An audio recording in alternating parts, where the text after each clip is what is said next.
Entonces ahora podemos preguntarnos, cuando nuestros científicos van a la Luna y van a otros planetas, ¿qué ven en los planetas? Bueno, no hay necesidad de ir, usted compra un telescopio y luego empieza a ver la Luna y va a ver ahí desolación, va a haber arena, va a haber cráteres, pero no va a haber ahí árboles, ¿verdad? Como nosotros acá. Y el hombre quiere ir más allá porque el hombre lo que quiere hallar es un árbol de mango, quiere un río como el de Lempa, quiere ver gente moviéndose y quiere ver, entonces quiere explorar. Pero el problema es que el universo en sí cayó bajo maldición y eso el Señor quiere restaurarlo. Entonces la tierra en el versículo 2 estaba vacía, estaba desordenada. ¿Saben cómo era la tierra antes de la creación, antes de que el Señor hiciera? Lo vamos a decir de esa manera. Ya estaba creada, por supuesto. Ahora el Señor viene y va a restaurar. Esa es la palabra. La tierra era como esos planetas, como las lunas. Y peor, porque aquí había algo que no estaba en los planetas. Los planetas tuvieron el caos del desorden, de la caída de Satanás sobre esta tierra, y se hace lo que es una maldición completa. El Señor, pues, imagínense esa rebelión que tuvo Satanás, y el Señor ahora viene y restaura. Esta tierra quedó sumergida en tinieblas, dice el versículo 2. Quedó deshabitada. Pero luego algo interesante que vemos ahí en el versículo 2 es que el Espíritu se movía sobre las aguas. Ya el Espíritu Santo, el Espíritu de Dios, empezaba el Espíritu de Dios, y el plan maravilloso de su soberanía era hacer la creación en 6 días, restaurarlo y hacerlo.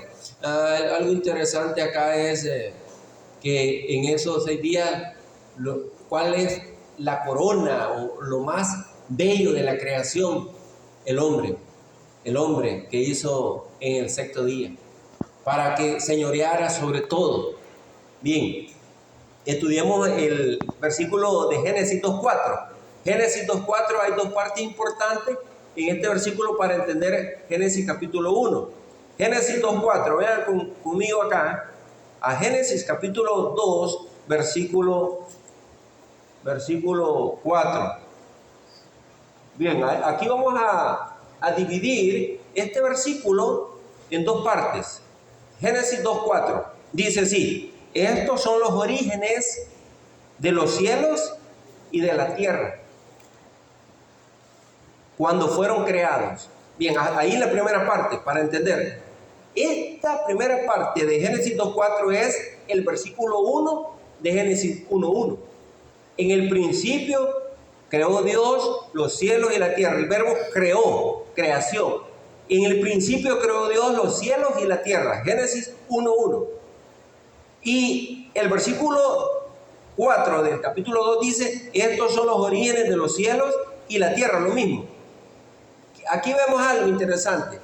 Igual al primer versículo, cuando Dios crea, el orden que lleva es los cielos y la tierra. Ahí crea los cielos y la tierra. ¿Quién hizo los cielos y quién hizo la tierra? Es la palabra de Dios, la palabra hablada. Él habló y se hizo. ¿El que hizo? Los cielos y la tierra. Pero nota el versículo en su segunda parte. El día que Jehová Dios hizo, ahí está el verbo que estaba hablando anteriormente en Éxodo. Hizo, ahora cambia y se invierte. Ya no los cielos y la tierra, sino ahora la tierra, ¿y qué dice el texto? Y los cielos. Ahora ya estamos en la tierra haciendo de lo creado. Entonces ahora inicia del versículo 2 en adelante. La segunda parte, el día que Jehová Dios hizo la tierra y los cielos, ya está hablando de la restauración del universo y por supuesto de la tierra, que es lo que nos interesa a nosotros, ¿verdad? La tierra. En esto de la tierra el Señor empieza a establecer ese caos que había caído, ¿verdad?, al inicio.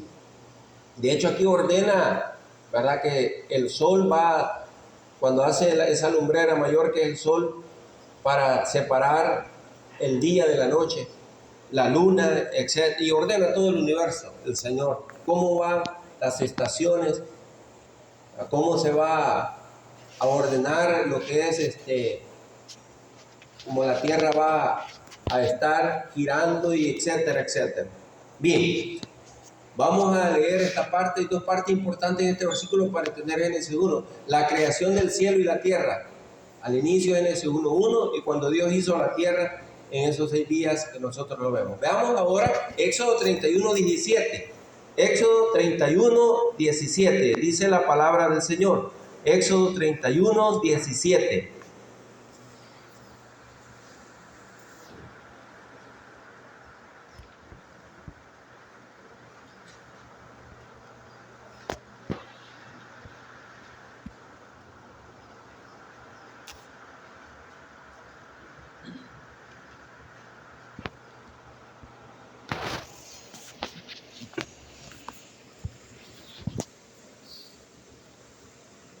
El versículo, vamos a leer porque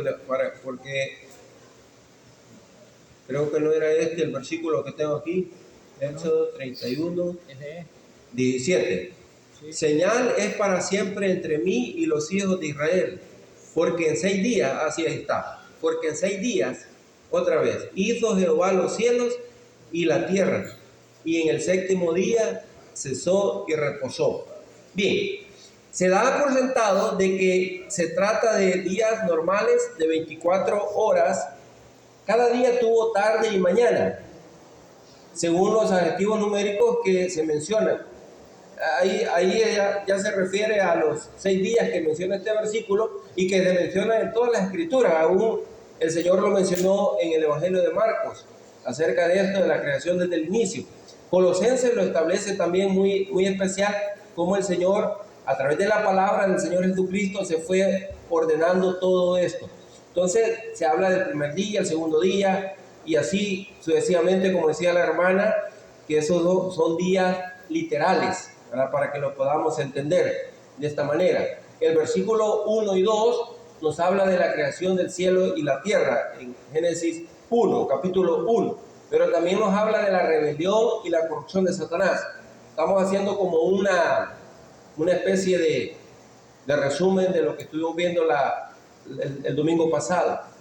El versículo 1 habla de la creación del cielo y la tierra.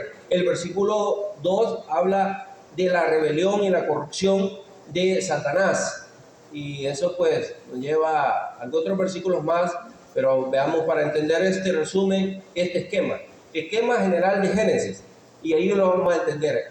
Dios creó, Satanás corrompió, el hombre cayó y Jehová o Jesucristo, Dios, prometió salvar. Esto es como un resumen de Génesis. Génesis 1:1, Dios creó. Isaías 45:18. Veamos ese versículo, porque al inicio no fue así que el Señor creó una tierra desordenada y vacía. El propósito de la creación de los cielos y la tierra era para que fuera habitada, como dice Isaías 45:18. Dice la palabra del Señor: porque así dijo Jehová, que creó los cielos. Amén. ¿Quién creó los cielos? Señor, Jehová, Dios. Él es Dios, el que formó la tierra. ¿Quién formó la tierra? Es Dios. Y el que la hizo, es muy interesante, porque cuando la hizo, en los 6 días, todo lo restauró el Señor. Y luego dice el versículo, y la compuso. ¿Quién compuso la tierra? En Génesis capítulo 1 vemos nosotros cómo el Señor fue componiendo todas las cosas que estaban en caos, que estaban desordenadas, que estaban vacías.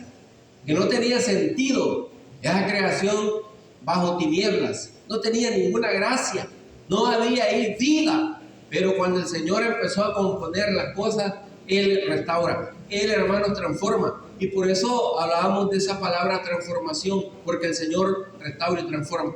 Si queremos venirnos a nuestra vida espiritual de la misma manera, del caos a la vida, del desorden que teníamos antes de Cristo a un orden que el Señor ha establecido. Y el Señor está haciendo una obra de igual manera como restauró la tierra, así está haciendo una obra en nuestra vida. Él está restaurando nuestras vidas a través de la obra de su palabra, del Espíritu Santo en nosotros. No la creó en vano. Vean qué interesante. No fue algo que, así como estaba en caos.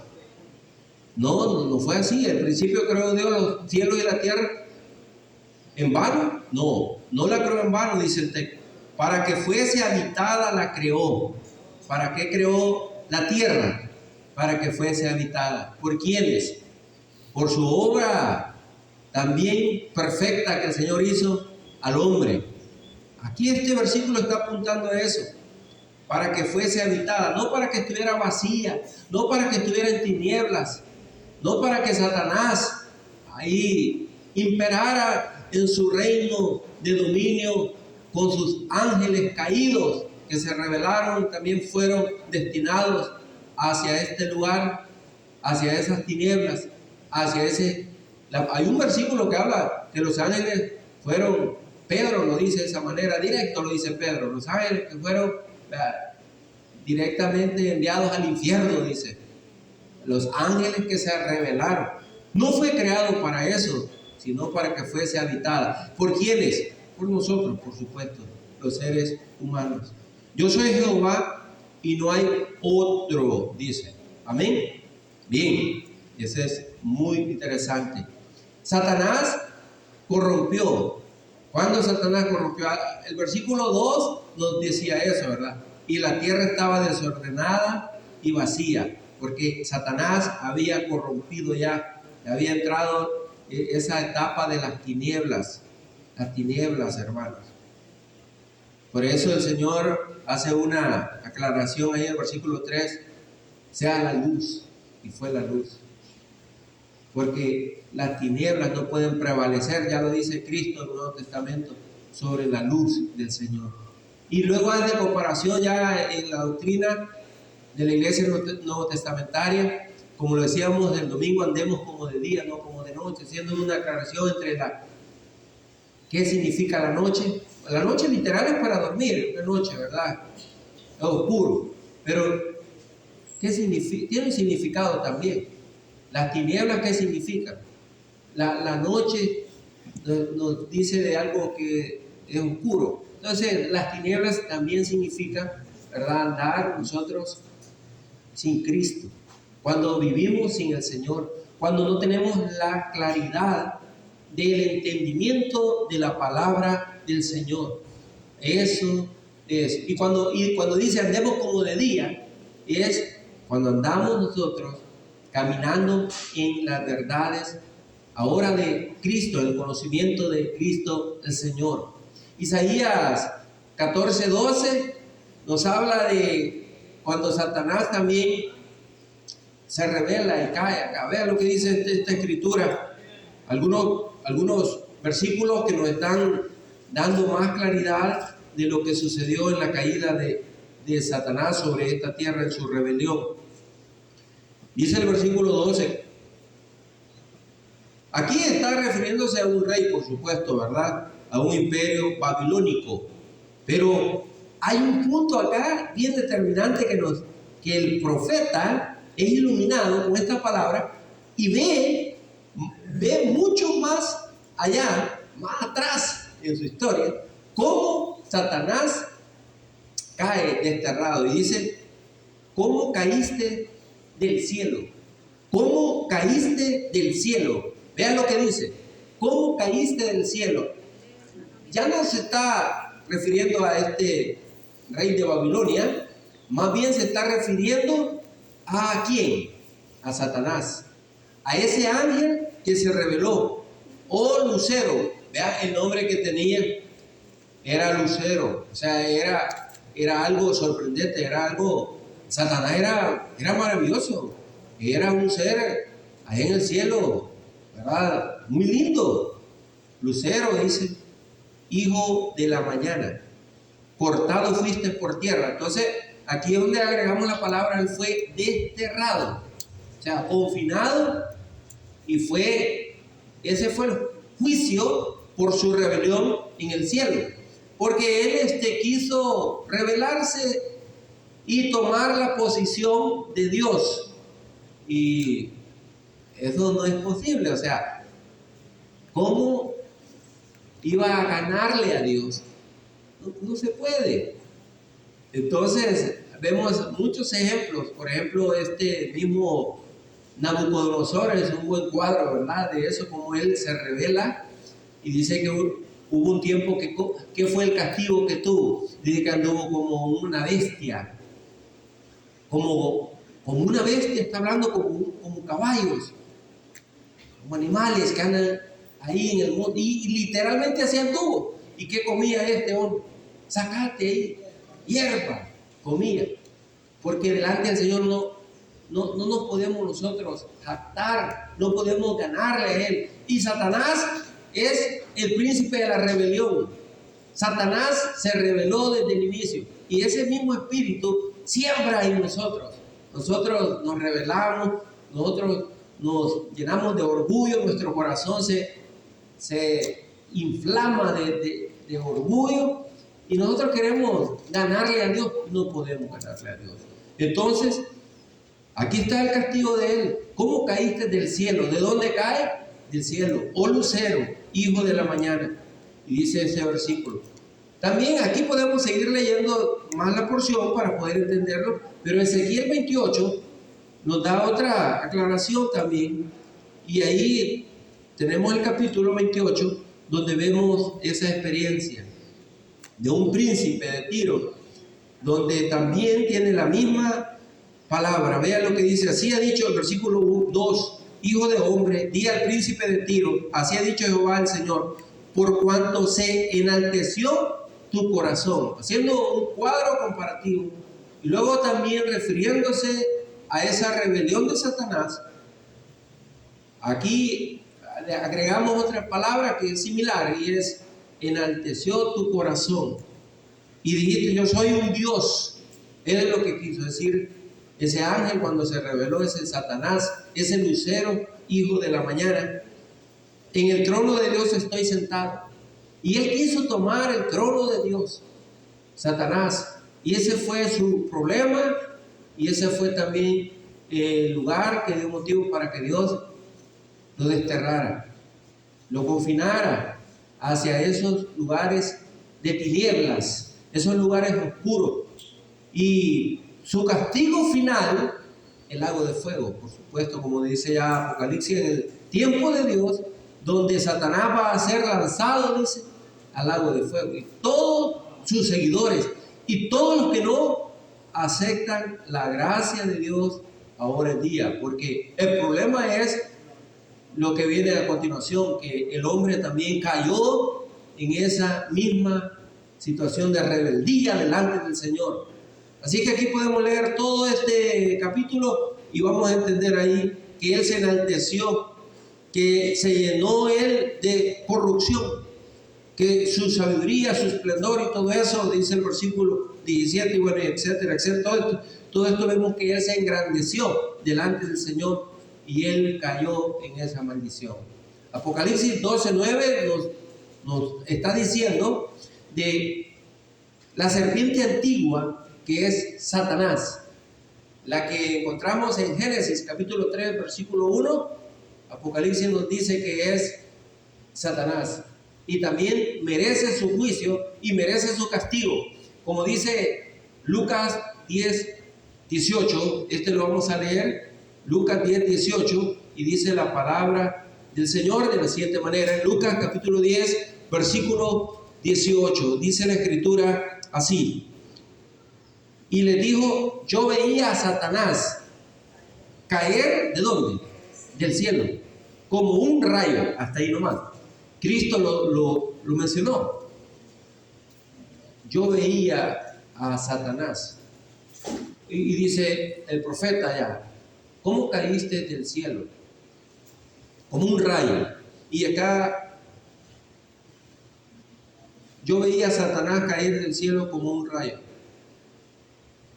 Satanás fue desterrado, confinado acá, y a prisiones de oscuridad, y ese fue su castigo. Esto generó, hermanos, el problema del caos y de la tierra desordenada y vacía. Y esto generó, hermanos, también para que el Señor se moviera sobre las aguas y empezara su plan maravilloso de restauración. Pero en este esquema general de Génesis vemos también algo que sucedió. En Génesis capítulo 3, versículo 1 al 24, vemos la caída del hombre, la falla del hombre. El hombre cayó. El hombre en Génesis 3, 1 vemos ahí que fue engañado por la serpiente antigua. ¿Quién es la serpiente antigua? Ya estaba acá, Satanás. Utilizó a ese animal de la creación que es una serpiente también. Recuerden ustedes que la serpiente habló. Habló la serpiente y engañó a nuestros primeros padres, a Adán y a Eva. Los engañó. Y ellos fueron sometidos hacia ese engaño, y por ese engaño el hombre cayó en rebelión delante del Señor, desobedeció. Y ahí encontramos el tema general de lo que es la caída del hombre. Pero ahora el Señor promete salvar. Y esa misma profecía la encontramos en Génesis 3:15. Y ahí encontramos nosotros que Satanás, ¿verdad?, está ahí. Dice que le hiere el calcañar, pero luego de ¿qué termina diciendo? Pero luego habla de la cabeza, que le da un solo golpe en la cabeza, ¿verdad? De hecho, pues habla de la restauración que el Señor hace en el hombre a través de Cristo en la cruz. Me refiero a Cristo en la cruz cuando Él lleva el pecado de todos nosotros. Él muere literalmente, el Señor Jesucristo. Muere por nosotros. Pero Él, hermanos, al tercer día, y eso ya Satanás no lo pudo detener. Él vino, hermanos, en la historia queriendo, hermanos, obstaculizar el plan de Dios. Y de una u otra manera, sabe que Él cerraba el vientre de las mujeres que eran instrumentos de Dios para traer descendencia, esas generaciones de los cuales iba a venir Cristo. Él cerraba los vientres de todas las mujeres y tuvieran problemas. Casi todas estas mujeres tuvieron ese mismo problema, porque Satanás estaba ahí queriendo que no nacieran. Pero al final, hermanos, el Señor nació el Señor, y murió, y Satanás dijo, lo vencí. Y de hecho en Mateo capítulo 4, Satanás quiere vencer a Jesucristo de la tentación, y viene e interviene, y a través de la palabra del Señor, Satanás lo evangeliza a Cristo. Le dice, mira, está escrito acá en la palabra del Señor, está escrito esto. Pero Dios le dice, estás usando el texto de una forma equivocada. Así es que se interpreta la palabra del Señor. Y Satanás, Jesucristo le enseña cómo es que se interpreta la Escritura.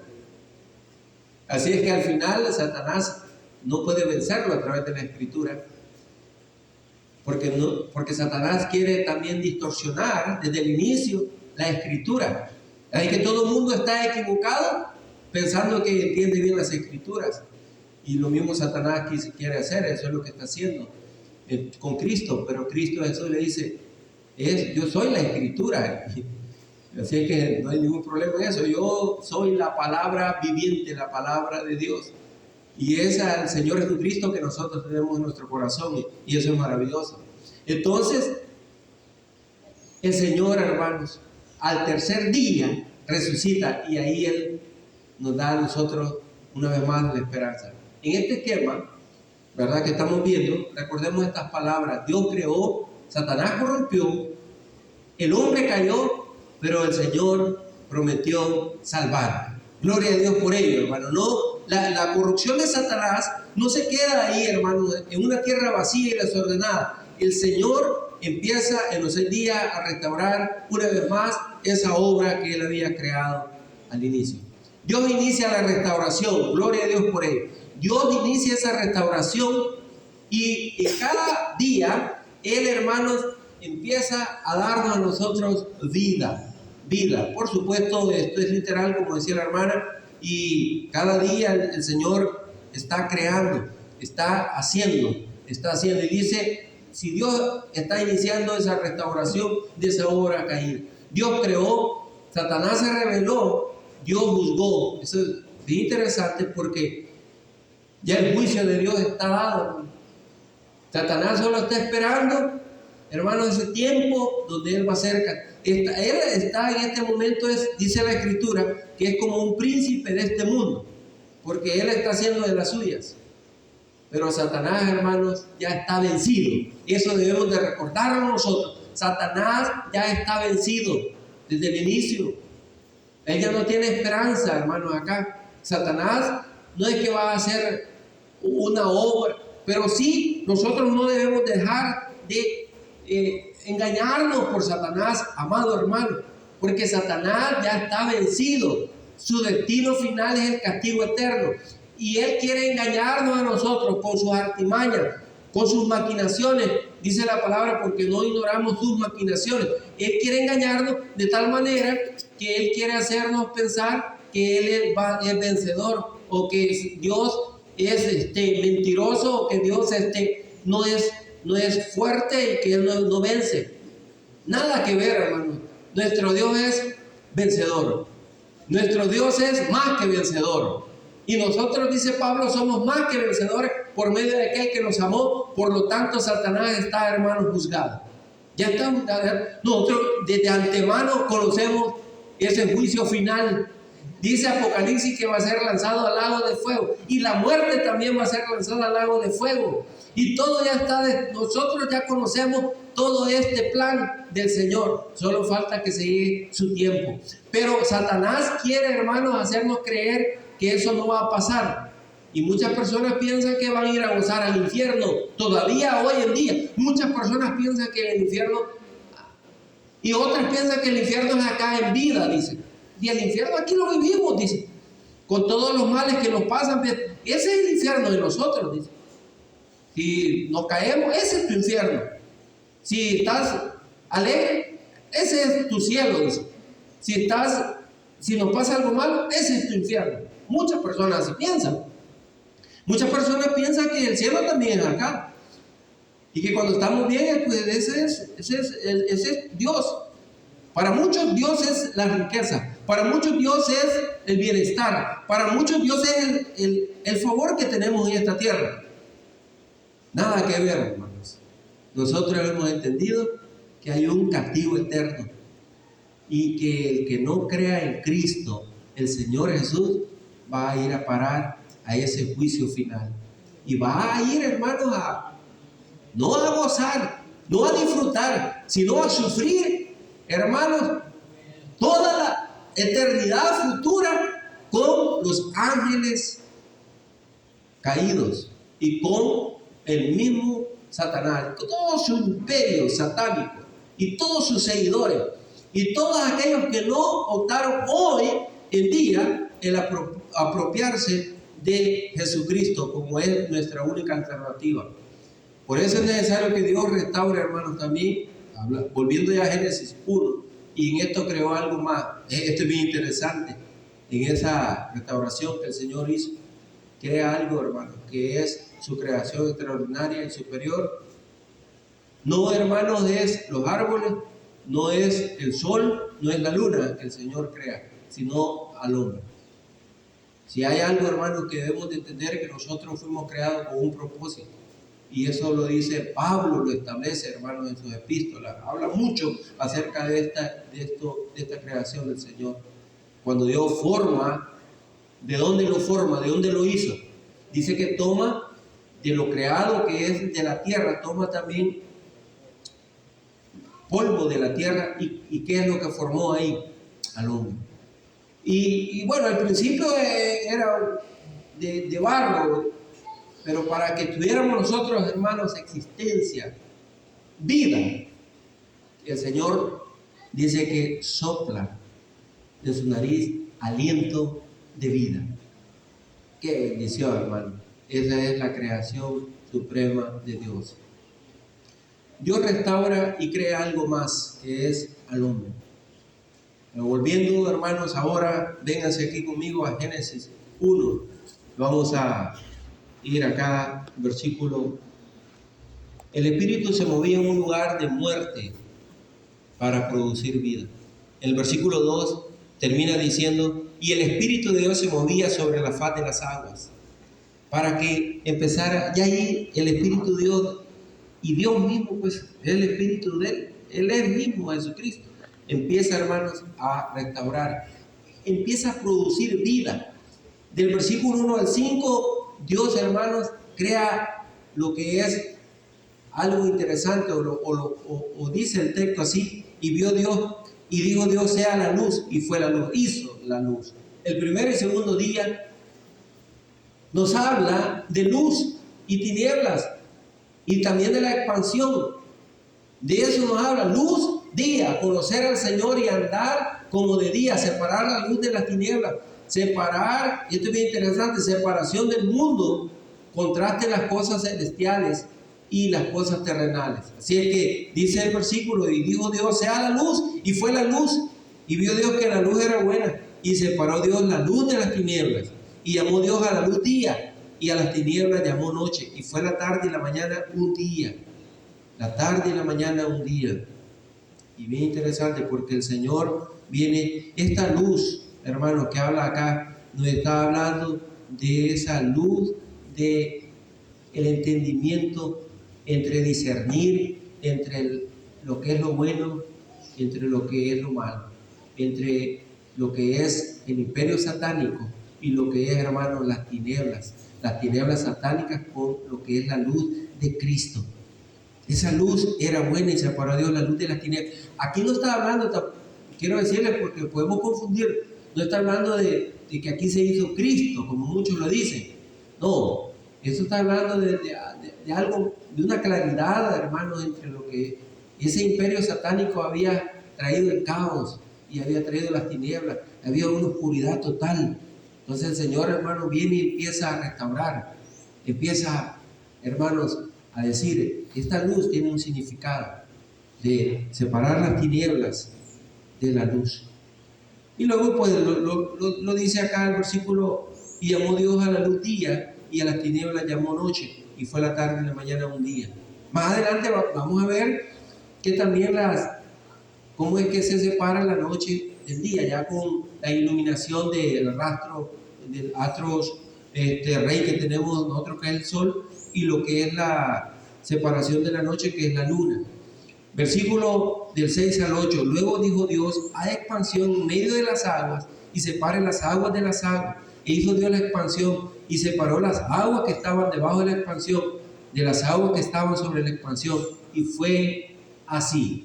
Esto es bien interesante porque acá también vemos nosotros la expansión. Vemos que es esto es ya descubrir lo que es las aguas que estaban, prácticamente toda la tierra estaba sumergida en agua. El Señor viene y empieza a decir, haya ese espacio en medio de las aguas. Y el Señor empieza a restaurar lo que era ese desorden que había acá. Aquí no se podía vivir, pues. Si no hay este principio, hermanos, de restauración, aquí no se podía habitar. El hombre en sí, no, pues, ni la bestia, ni los pájaros, ni nada. El Señor tuvo que ordenar esto. Es decir, que dice, hay expansión, hay un espacio entre lo que es la tierra y el cielo. Y luego, muy claramente, y así literalmente tenemos que entenderlo nosotros, estábamos anegados en aguas. De hecho, la tierra, hermanos, fue exterminada por el primer juicio que vino después que el hombre le falló a Dios, fue el diluvio. Y interesante porque casi de igual manera terminó ese juicio del diluvio como estábamos al inicio, estábamos anegados en agua. Y luego el Señor empieza a restaurar esto. Entonces hay expansión en medio de las aguas y separe las aguas de las aguas. Empezó el Señor a ordenar esto. Para descubrirse lo seco, que más adelante vemos nosotros esa situación en los otros días. Y dice la expansión de los cielos, el espacio que hay. Ahora la palabra de Dios nos habla, hermanos, de 3 cielos. Y el primer cielo es el que vamos a ver en este momento. El primer cielo es donde nosotros iniciamos y luego empieza, hermanos, hacia aquí, hacia arriba. Pero hay un espacio donde ya no podemos seguir nosotros. Ya no podemos respirar. De ese espacio hacia arriba ya es otra, ya estamos casi fuera de la atmósfera de la Tierra. Entonces, entre la Tierra y la atmósfera es el primer cielo. Y dice la palabra que donde andan las aves, más adelante aquí en la creación lo vemos, donde andan las aves volando. Entonces, las aves andan volando, hermanos, en este espacio de este primer cielo. Este primer cielo, hermanos, tiene ahí un límite, ¿verdad? Que es la atmósfera que rodea la Tierra. Luego después de la atmósfera, el hombre puede ir, sí, puede pasar eso, pero ya el hombre no puede respirar. El hombre tiene que utilizar, ¿verdad? Una vestimenta especial, un traje espacial le llaman, y tiene que utilizar oxígeno.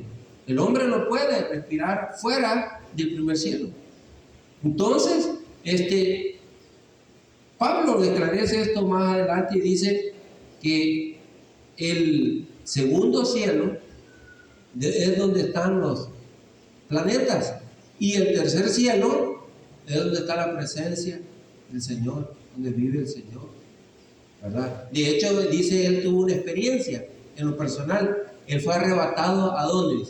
Al tercer cielo, al tercer cielo, donde vio cosas que él no las puede explicar, cosas inefables que no se pueden explicar, porque eso es la presencia del Señor, hermano. Y aún él teniendo fluidez de palabra, él tuvo limitación para explicar lo que vio en el tercer cielo. Así que no podemos decir mucho más lo que dice Pablo, cosas inefables, dice, que no he dado para mí para que les pueda explicar con este lenguaje que conozco, pero es algo sublime, algo maravilloso, ¿verdad? Y que eso está reservado para que nosotros, hermanos, lo podamos contemplar un día. Entonces, hay expansión en medio de las aguas y separa las aguas de las aguas. E hizo Dios la expansión y separó las aguas que estaban debajo de la expansión de las aguas que estaban sobre la expansión, y fue así. Y llamó Dios a la expansión cielos. Y luego dice, y fue la tarde y la mañana el día segundo. Luego del versículo 9 al versículo 13, vemos nosotros acá, cuando se juntan las aguas, a esos son los mares. Recordemos nosotros esto. Y cuando lo que queda seco, a eso se le llama tierra. Y dice así, dijo también Dios, júntense las aguas que están debajo de los cielos en un lugar y descúbrase lo seco. Y fue así. Y llamó Dios a lo seco tierra, y a la reunión de las aguas llamó mares. Y vio Dios que era bueno. Después dijo Dios, produzca la tierra hierba verde, hierba que dé semilla, árbol de fruto que dé fruto según su género, que su semilla esté en él sobre la tierra. Y fue así. Produjo pues la tierra hierba verde, hierba que da semilla según su naturaleza, y árbol que da fruto cuya semilla esté en él según su género. Y vio Dios que era bueno. Y fue la tarde y la mañana el día tercero. Bien, el día tercero se hizo los mares, se juntaron los mares en su lugar, los ríos en su lugar, y lo que quedó seco es la tierra donde el Señor formó también aquí mismo hierba verde, hierba que dé semilla. Algo que me llama la atención es que, si ustedes ven hasta este momento, todo lo que el Señor está restaurando, hay una palabra que se va agregando acá, y vio Dios que era bueno. Hermano, después de que el hombre cae, hay un juicio otra vez más para la tierra. Ahora, después de que el hombre cae, ya no todo es bueno. Por eso es que nos caen mal algunas cosas, y por eso es que algunas cosas son venenosas, Y por eso es que no como mucho mango, dice el doctor ahora. No comas piña. Y al principio no fue así, ¿verdad? Todo era bueno para el hombre. Pero ¿por qué ahora nos están diciendo, usted tiene azúcar? Porque, hermanos, en el capítulo 3, el hombre le falló al Señor. Por eso no podemos comer. Usted no puede, usted es que tiene que llevar, ahí están ahí, ¿verdad? La dieta. ¿Pero por qué razón? ¿Por qué razón nos hace daño comer mucha papaya? Porque cayó bajo maldición. Esa es la razón. Antes no era así. Esa palabra me llama la atención porque todo lo que el Señor restaura es bueno, amén. Pero hermano, ¿ve por qué a usted le cae mal comer? Es que a mí me caen mal los frijoles, dice usted. Porque estamos bajo maldición. Ay, que a mí me cae mal. Nos prohíbe comer pan. Pan, mucho pan. ¿Por qué razón? Porque estamos bajo maldición. Pobrecito, ¿verdad? El pan francés, la miel, y la miel. Entonces tenemos que comerlo hoy poco, ¿verdad? Medido, dice el doctor. Un mango del día o 2 mangos a la semana, medido todo, porque estamos bajo maldición. Y hay personas como nosotros que no podemos comer. Algunas cosas usted no las puede comer, pero al principio no fue así. Pero Satanás, hermano, no fregó, ¿verdad? Satanás no fregó en todo. Pero el Señor, hermanos, restaura nuestras vidas. Amén. Y hay algo más terrible, hermano, que no lo podemos liberar. Y es que todos nos vamos a morir. La paga del pecado es muerte. No solamente se está hablando de que vamos a dejar de comer muchas cosas, sino que también vamos a morirnos. ¿Por qué nos vamos a morir? Por el pecado, hermano. Por Génesis capítulo 3. Pero antes, por la rebelión de Satanás. Y si Satanás, hermano, nos trae muerte a nosotros, ¿por qué vamos a estar nosotros ahora sujetados a Él, obedeciéndole? ¿Por qué Él nos quiere engañar? ¿Por qué Él nos quiere hacer, hermanos, sucumbir? ¿Por qué Él nos quiere hacer, hermanos, que le fallemos a nuestro Dios continuamente? Pero Satanás, hermanos, ha sido vencido. Cristo, hermanos, lo venció. Cristo lo venció de una vez y para siempre. En el plan maravilloso de la restauración del hombre es que Dios, hermanos, envió en propiciación a su Hijo Jesucristo como el Cordero Pascual que quita el pecado del mundo, dice la palabra de Dios, y que de una vez por todas, hermanos, el hombre ahora sí verdaderamente está siendo restaurado por la obra del Espíritu Santo. Amén. Así que yo quiero hacer este resumen esta mañana diciendo, hermanos, que todo lo que Génesis nos está hablando de este principio es que el Señor, hermanos, está creando vida. Y así como restauró la tierra en estos 6 días y al final Él descansó, yo lo que quiero resumir es en esta mañana es que el Señor, hermanos, crea vida en nosotros.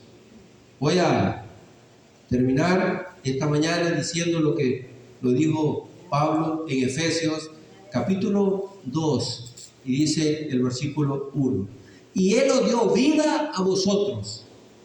Así como está hablando el Señor en Génesis de que Él empieza a producir vida en la tierra, árboles que dan fruto, y que esto es bueno para nosotros y esto es bueno para comer, así como está produciendo animales, así como está todos los animales que el Señor hizo. ¿Y saben qué termina diciéndole al hombre cuando lo cree? Al hombre le dice que Él va a enseñorearse sobre toda la creación, sobre todos los árboles, sobre todos los animales y sobre toda la creación. El hombre es el principal. Y esto es muy interesante porque Él es el que nos da vida. Y dice el versículo 2 acá: y Él nos dio vida a vosotros. El Señor es el que nos ha restaurado a nosotros. ¿Cuándo dice? Estabais muertos en vuestros delitos y pecados. Génesis capítulo 3. Y cómo el hombre está restaurando esa bendición. En los cuales anduvisteis en otro tiempo, siguiendo la corriente de este mundo, conforme el príncipe de la potestad del aire, ¿Quién es ese príncipe de la potestad del aire? Igual, Satanás, versículo 2 de Génesis 1. Él anda ahí en tinieblas, en el desorden, él es vacío, pero el Señor, hermanos, de ahí nos ha sacado a nosotros. El espíritu que ahora opera en los hijos de desobediencia, todos caímos, como el Adán natural, dice Pablo, pero el Adán posterior, que es el Adán vivificante, es Cristo, y el que nos está regenerando a nosotros. Amén. Ese Adán particular, ese Adán natural, ese es el hombre caído, pero el hombre que nace de nuevo, hermanos, en Cristo. Y dice el versículo 3, entre los cuales también todos nosotros vivimos en otro tiempo, esa caída en los deseos de nuestra carne, haciendo la voluntad de la carne y de los pensamientos, y éramos por naturaleza hijos de ira, lo mismo que los demás. Y luego el versículo 4 al versículo 9 habla de la restauración, que es por la misericordia de Dios. Dios restaura, hermano, nuestras vidas. Oremos. Padre Celestial, gracias te damos por la restauración que hace el Señor en nosotros. Así como cada día empezaste, oh Señor, a restaurar esta tierra que estaba bajo ese caos, bajo esas tinieblas, no había vida. Oh Padre Santo, y tú empezaste a ordenar todo para el beneficio de nosotros, del hombre. Los animales, tú los hiciste para el beneficio de nosotros. Cada cosa que tú hiciste para el beneficio de nosotros. Y al final vemos en el séptimo día el descanso. Y ahora, oh Señor, tú quieres también que descansemos. Y ese verdadero descanso es cuando tenemos a Jesús en nuestro corazón. Ese es el verdadero placer que podemos encontrar ahora cuando tenemos a Jesús. Padre, gracias te damos por Jesús en nuestras vidas. Oh Señor, quédate con nosotros. Ayúdanos, oh Padre Santo, en nuestras debilidades y bendícenos siempre. Gracias, Padre. Señor Jesús, te alabamos y te glorificamos por el orden que tú has hecho en nuestras vidas, porque nos liberaste de las tinieblas y nos has pasado a la luz del Evangelio de la gracia de Jesucristo. Oramos. Amén. Bien, nuestra hermana continúa. Vamos a seguir con el programa. Aquí le paso esto, hermano. Muchas gracias a todos. Amén.